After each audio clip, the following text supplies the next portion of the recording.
Bu rasmga tafsiliy qarang, ko'zingizga nim ko'rinadi. Ko'pincha odam bu aeroplanning modeli ekan-ku deb qaraydi. Bu ko'z qarshingizda esingiz ching tutilib turing. Bu oltin narsaning yasalgan vaqti bo'lsa 3-4 yil burun. Bugungi teamda hech qanday hikoya so'zlamaymiz. Balki hozir haqiqatan bayqalgan, olimlar hukm chiqarib bo'lgan sifatda 3-4 ni ko'rib chiqaylik. 1898-yili olimlar qabrning ichida bundan nimdan birini bayqagan. Bu butunlay oltindan yasalgan ekan. U vaqtdagi olimlar da hayron qolgandi. Nimashki bu oltindan bir tal qushqash yasab qo'ydigandi deb. Ham bu qushqashning qo'rug'ining tubi nimish manday deb bek o'ylangandi. Gerçi o'ylab topamizmi bu bir qushqashgan deb gapni tugatgan. 1903-yili tunji aeroplanni Light Hashungda yasab chiqdi. Aeroplan paydo bo'lganda uzoq o'tmayla bu oltinga yana bir qatam qiziqib qoldi. Buni tadqiq qilgandan keyin biz mishni bir uchirib boqlaylik deb mishniga o'xshash aeroplandan birini yasab chiqdi. Buni teshga ichib qo'yib bersa rostli uchalaydi ekan. Buni uchqonni ko'rib olimlar o'z qo'rqib ketdi. Chunki bayqan bu oltin degandan 3-4 ming yil burun yasalibdi ekan. Shunlashqa olimlar manda savoldan birini o'ylab qoldi. Bu rostli bir g'ayri qushqashmidi yoki osh vaqtdagi odamlar haqiqatan aeroplan ko'rib boqqanmidi?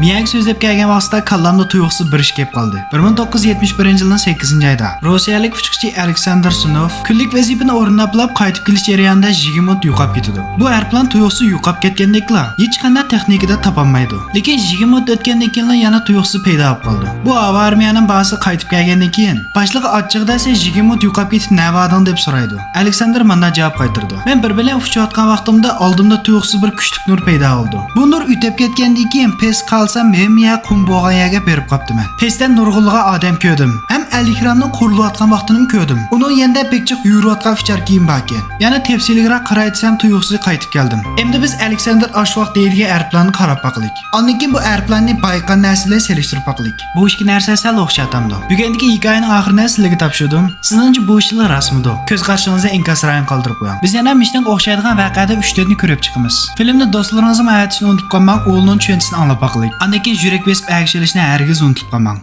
Filmga diqqat qiling. Bu rasmga yoshirilgan ikki narsa bor. Birinchisi bo'lsa qo'ldagi somkaga o'xshaydigan narsa. Yana birisini tepsili qarab beqing. Topalamsiz yo'qmi? Tep chiqqan javobingizni inkaslarni qoldirib qo'ying, boshqalarni tep baqsin. Bu filmda dunyoning har qaysi joyidagi tam rasmni ko'rib chiqamiz. Hamma rasmni ko'rib bo'lgan yoqqa sal hayron qolsiz. Olimlar Meksikoning o'rmonliqdan nurg'ulgan tash haykal bayqagan. Bu tash haykalning orasida mana bir rasm bor ekan. Olimlar buni bayqagan yoqqa intan xush bo'lib ketdi. Chunki bu tunji qatim bunday rasm bayqish emas. Ular allburun Mongoliyaning tash haykaldi. Kolumbiyada bayqalgan tash Misrdagi tam rasmda bayqab bo'lgan. Bu bayqab bo'lgan rasmni o'xshash alaydigan ikkisi bor. Birinchisi bo'lsa bo'lning hammasi osmondan kelgan odamlar. Yana birisi bo'lsa qo'lda o'xshash bir kichik sumka bor. Osmondan kelgan ham qo'lda kichik sumka bor. Bu ikki narsani birlashtirsangiz kallangizga biranim keldimi? Mana bu bo'lsa odamlarning tunji qatam Oyshari qarab mangan vaqti. Ularning qo'lida o'xshash bir kichik sumka bor. Oldidagi tam rasmga sal moslashdimi? Diqqat, endi tafakkur qilishni boshladik. Masalan, Oysharda bizga o'xshash odamlar bo'lsa, lekin o'g'lining fan texnikasi biznikidek unda ilg'or emas. Biz qo'limizda ma'narsini elib Oysharga tushgan vaqtida,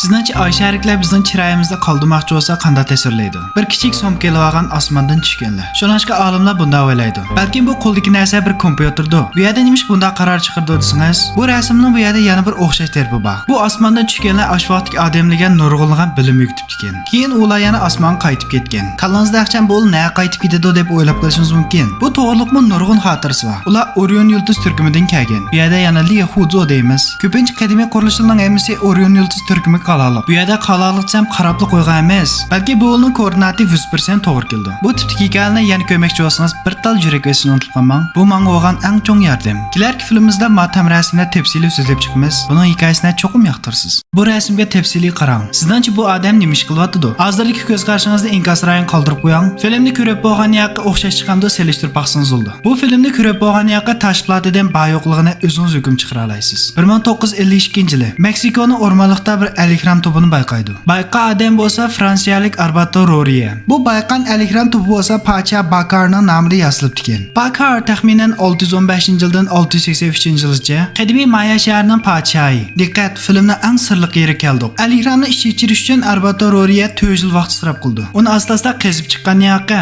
Alikramning eng ichida bir tal tosh rasm bayqaydi. Bu bayqan vaqtda 1952-yil bo'lgandan keyin tosh rasmda xotirlangan bu ko'rinishni hech kim tushunmaydi. Yazıcı xatirda izlib bakkandan keyin Pacha Bakarni hayotini oxirida osmonga chiqib ketdi deb xotirlab ekan. Bakarni o'lganda osmonga chiqib ketdi deb tesirliga o'xshaydi deb gapni tugatgan. Bu tashrasini bo'lgan tadqiqotmi mishat to'xtalib qoldi. Vaqt 1969-yili 7-20 kun keldi. Bu kun Amerika o'zining oy shari chiqqanda butun dunyoga jibo qildi. Jiboning ko'rinishi raketani ichidagi olam fishkisini ko'rsatgan vaqtida olimlarga Al-Ihramni ichidagi tam rasm esi kelib qoldi. Bu rasmni yana bir qatim ko'rgan vaqtida hamma nimani tushundi. Rasmga tafsiliy qarasangiz, bu rasm aslida Pacha Bakar ma'lum bir uchar kiyimni ichidagi ko'rinishgan. Sal tafakkurimizni echitib diqqat qilib qarasak, Pacha Bakarning bunga ma'lum bir sukun chetalliqgan. Astrepdagi ish qilib qarasangiz, u ma'lum bir sukunlarni kontrol qilib turibdi. Ham jo'zdek narsada o'tirib putida moydek narsani kontrol qildi ekan. Yozish xatirda Pacha Bakarni osmonga chiqib ketdi deb yozilgan. Olimlar u vaqtda bu uylab ketibdi deb tushungan. Lekin yuqoridagi o'ylaganlarimizni yig'inchoqlasak, Pacha Bakar aslida uchar kiyimdan birini deb osmonga chiqib ketibdi.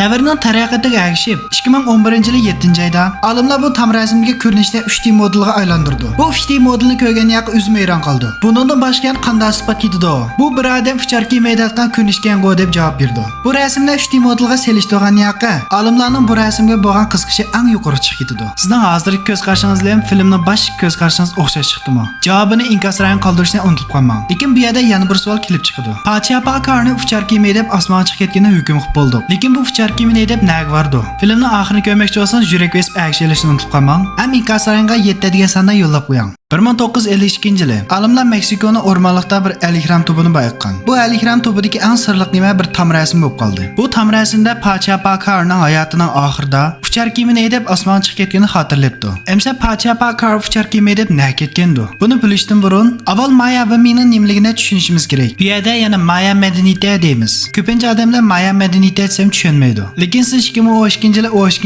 21 kuni zamon oxir bo'ldi deb anglab baqanmi? U kun maktabdan bekcha topshiriq bergandi. Ishqilib yarshar vayron bo'lgan-ku deb topshiriqning birini yozmagandim. Atsa saq-salomat qopqan yoqqa maktabga berib topshiriqni yig'lab turib to'liqlagandim. Zamon oxir bo'ldi degan bu gapni Maya madaniyati tam qoldirib qo'yibdi ekan. Bu yerda aslida bir xato tushuncha bor. Ular azaldan yarshar vayron bo'ldi deganda gapni qilmagan. Ular qoldirib qo'ygan gap bo'lsa, 2012-yili 21 kuni bir yangi boshlanish. Bu yerda bo'lning ma'nosi davrga bo'lgan yangi boshlanish. Odamlarning taraqqiyoti intan tez bo'lib ketadi degan gap. Bu Maya madaniyati Misrda misrliq, lekin Misrga o'xshash. Bo'lug'ma bir osmondan tushganlar bilim yutibdi ekan. Ham hayotining oxirida bu osmondan tushganlar Pachani elib ketdi ekan. Maya madaniyati ihtidoi turmush o'tkazdi. Lekin bularning olam bo'lgan bilimlari intan yuqori. Biz hozirgi uskundan foydalanib 1 yilni 365, 24, 22 degan sonni keltirib chiqardik. Lekin ular necha ming yil burun 1 yilni 365, 24, 20 degan sonni keltirib chiqargan. Bu ikki sonning vaqt farqi bo'lsa 18 sekund. Ham bu madaniyatning eng sirli yeri bo'lsa, ular o'rmonlikning o'rtada qanday Al-Ihram tubini yasab chiqdi. Bu Al-Ihram ketgan toshni nada ekildi. Ham bu madaniyat bir oqshomda yo'qolib ketgandek hech qanday izni qoldirmaydi. Shuningdek bu madaniyatga bo'lgan tushunchimi yeshilmaydigan sir bo'lib qoldi. Balkim kelgusida yana yangi sifatli bayqlar. Yurak besib aksiyalashni unutib qolmang, keyingi filmlar texnik yaxshi bo'ldi.